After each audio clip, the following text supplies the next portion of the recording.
Hello friends, इस video में आप ट्रेंड में चल रही साइड प्लेटेड कुर्ती की कटिंग और स्टिचिंग सीखेंगे। और आपका ज़्यादा टाइम ना लेते हुए वीडियो शुरू करते हैं। तो कुर्ती बनाने के लिए मेरे पास है 2.5 मीटर का कॉटन फैब्रिक और फैब्रिक की विड्थ है 40 इंच की। और देखिए, इस वीडियो में मैंने बेहद आसान तरीके से कुर्ती की कटिंग और स्टिचिंग बताई है। आपसे कोई भी स्टेप मिस ना हो, इसीलिए वीडियो को एंड तक ज़रूर देखें। तो कुर्ती कट करने के लिए कपड़े को लंबाई में इस तरह से 2 फोल्ड कर लें। ये कपड़े की चौड़ाई वाली साइड है तो लेना है।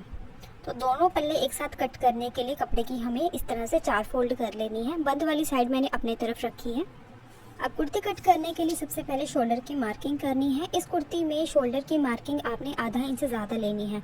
अब इस कुर्ती पर बैक नेक मुझे ज़्यादा डीप नहीं चाहिए, तो शोल्डर 7 इंच का आएगा, प्लस उसमें हाफ इंच मार्जिन के लिए ऐड कर ली। तो 7.5 इंच पर मैंने शोल्डर की मार्किंग करी है। अगर आपको बैक नेक डीप रखना है तो 7 इंच पर शोल्डर की मार्किंग करें। अब आर्म होल की मार्किंग भी 7 इंच पर ही मैंने करी है। एक्सरसाइज में ये मार्किंग आप 7.5 इंच पर करें। अब इन दोनों मार्किंग को स्ट्रेट लाइन के साथ इस तरह से जोड़ दें। अब इस मार्किंग पर जो भी आपका बस्ट मेजरमेंट है उसका 1/4 पार्ट लें और प्लस उसमें हाफ इंच मार्जिन के लिए ऐड करें। तो मेरे मेजरमेंट में 1/4 पार्ट आया है 9 इंच पर। अब इसी के साथ 1.5 इंच पर एक्स्ट्रा मार्जिन का भी निशान ले लें। अब वेस्ट लाइन के लिए मार्किंग करेंगे तो शोल्डर से नीचे वाली साइड पर 15 इंच पर वेस्ट लाइन की मार्किंग करें। अब इस मार्किंग पर जो भी आपका वेस्ट मेजरमेंट है उसका 1/4 part plus half inch margin के लिए ऐड करें। तो मेरे मेजरमेंट में ये मार्किंग आई है 8.25 इंच पर। इसी के साथ 1.5 इंच पर एक मार्जिन लाइन भी ड्रॉ कर दें। अब इन दोनों मार्किंग को इस तरह से मिला देंगे। इसी के साथ मार्जिन लाइन को भी जोड़ दें। अब शोल्डर मार्किंग से 4.5 इंच अंदर की तरफ सेंटर पैनल के लिए मार्किंग करेंगे। अब इस 4.5 इंच की मार्किंग को कपड़े की पूरी लंबाई पर इसी तरह से मार्क करना है। और ये निशान मैंने 4.5 इंच पर ही क्यों लिया है, क्योंकि 3 इंच का मेरे नेक की चौड़ाई आएगी। नेक की चौड़ाई से ये मार्किंग आपने 1.5 इंच से ज़्यादा करनी है।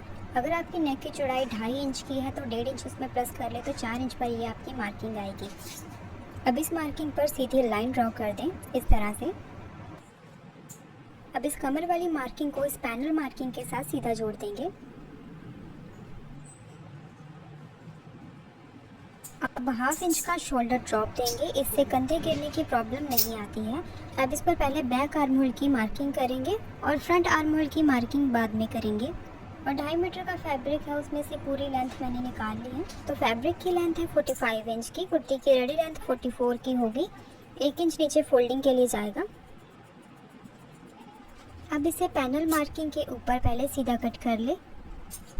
अब इस बाहर वाली मार्किंग के ऊपर भी इसे कट कर दें।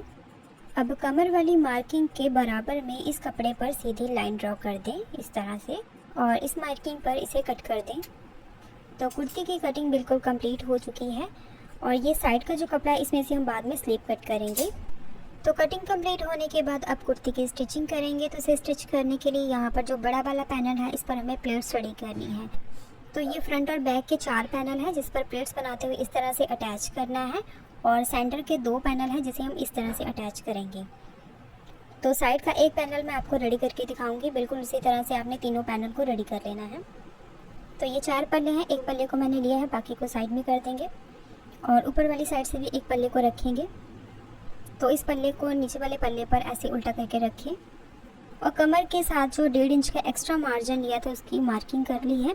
अब यहाँ तक सीधी सिलाई करेंगे, इसके बाद इस पर प्लेट्स बनाना शुरू करेंगे। तो अब हम चलते हैं मशीन पर, तभी आपको ये स्टेप अच्छे से समझ आएगा। तो 1.5 इंच का जो एक्स्ट्रा फैब्रिक है वहाँ तक हमें सीधी सिलाई करनी है, उसके बाद इस पर प्लेट्स बनाना शुरू करें। तो अंदर वाली साइड पर इस तरह से प्लेट्स बनाते हुए इस पूरे कपड़े को टॉप पार्ट के साथ एडजस्ट करेंगे।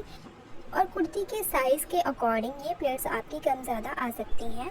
और प्लेट्स के अलावा इस पर आप धागा खींच के गैदरिंग्स भी बना सकते हैं।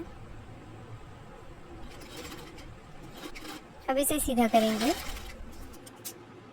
प्लेट्स लगने के बाद बॉटम फैब्रिक से मैंने 2 इंच चौड़ी फैब्रिक पट्टी को कट किया, जिसे मैंने इस तरह से दोनों साइड से फोल्ड करके 1.25 इंच चौड़ी एक का पट्टी को रेडी कर लिया है।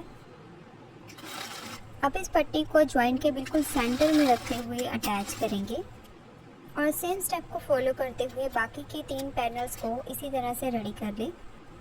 तो ये मैंने चारों पैनल्स के ऊपर प्लेट्स लगा के इसे रेडी कर दिया है। और सभी प्लेट्स का जो डायरेक्शन है उसे अंदर की तरफ रखें। अब हम साइड पैनल के साथ सेंटर पैनल को अटैच करेंगे।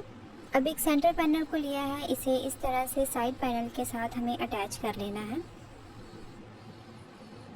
और दोनों पैनल्स पर साइड स्टिचिंग करने के बाद सेंटर का जो एक्स्ट्रा पैनल होगा उसे कट करेंगे। और इसी के साथ मैंने बॉटम फैब्रिक में से 4 डोरियों को रेडी किया है। इसके साथ मैंने टेसल्स को अटैच किया है और टेसल बनाने का वीडियो मैं पहले ही शेयर कर चुकी हूँ। अगर आपने वीडियो नहीं देखी तो लिंक आपको डिस्क्रिप्शन में मिल जाएगा। और डोरी को अटैच करने के लिए साइड पैनल के ऊपर जो हमने पट्टी लगाई है और पट्टी के जस्ट नीचे इस तरह से मार्क कर ले और शोल्डर से स्टिच करते हुए जब हम इस मार्किंग तक पहुँचेंगे तो इसी मार्किंग पर हमें इस तरह से डोरी को भी अटैच कर लेना है और दोनों ही साइड पैनल्स के ऊपर एक एक डोरी को इस तरह से अटैच करेंगे और बाकी की जो 2 डोरियां बची हैं उसे दूसरे पैनल के साथ अटैच करेंगे बिल्कुल इसी तरह से। तो एक पल्ले को मैं आपको रेडी करके दिखाऊंगी, बिल्कुल उसी तरह से आपने दूसरे पल्ले को भी रेडी कर लें। तो ये सेंटर का पैनल है, सेंटर पैनल के ऊपर साइड पैनल को ऐसे उल्टा करके रखेंगे और 1/2 इंच का मार्जिन लेते हुए पैनल को अटैच करेंगे। तो शोल्डर से सिलाई को शुरू करते हुए जब हम इस मार्किंग तक पहुंचेंगे, अब इस मार्किंग के ऊपर दोनों पैनल्स के बीच में डोरी को इस तरह से रख लें और फिर से इस सिलाई को कंटिन्यू करें। तो एक पैनल को हमें अटैच कर दिया है, बिल्कुल इसे दूसरे पैनल को भी रेडी कर लें। अब इस पैनल के ऊपर हम बैक नेक के लिए मार्किंग करेंगे। तो इस पैनल को इस तरह से 2 फोल्ड करें। अच्छे से फोल्डिंग करने के बाद नेक की विड्थ ली है मैंने 3 इंच की और नेक की डीपनेस भी मैंने 3 इंच की ही ली है। अब मार्किंग पर राउंड शेप ड्रॉ करेंगे और इस मार्किंग के ऊपर नेक की कटिंग कर दें। तो बैक नेक की कटिंग होने के बाद इसे ओपन करें और नेक की फोल्डिंग के लिए 1 इंच चौड़ी और रे फैब्रिक पट्टी ली है जिसे इस तरह से 2 फोल्ड करना है और इसे इस तरह से नेक के साथ अटैच करते हुए अंदर की तरफ फोल्ड करके नेक को रेडी कर दें। नेक को रेडी करेंगे तो पल्ले को ऐसे उल्टा रखना है। तो बॉटम फैब्रिक के ऊपर मैंने विस्कस पेपर के साथ राउंड वी नेक को रेडी करके रखा है। नेक भी रेडी हो चुका है। अब हम शोल्डर अटैच करेंगे। इसके लिए बैक नेक को इसके ऊपर उल्टा करके रखेंगे और दोनों शोल्डर को अच्छे से मैच करते हुए शोल्डर की स्टिचिंग कर दें। और शोल्डर स्टिच होने के बाद अब इस पर हम फिटिंग की सिलाई देंगे।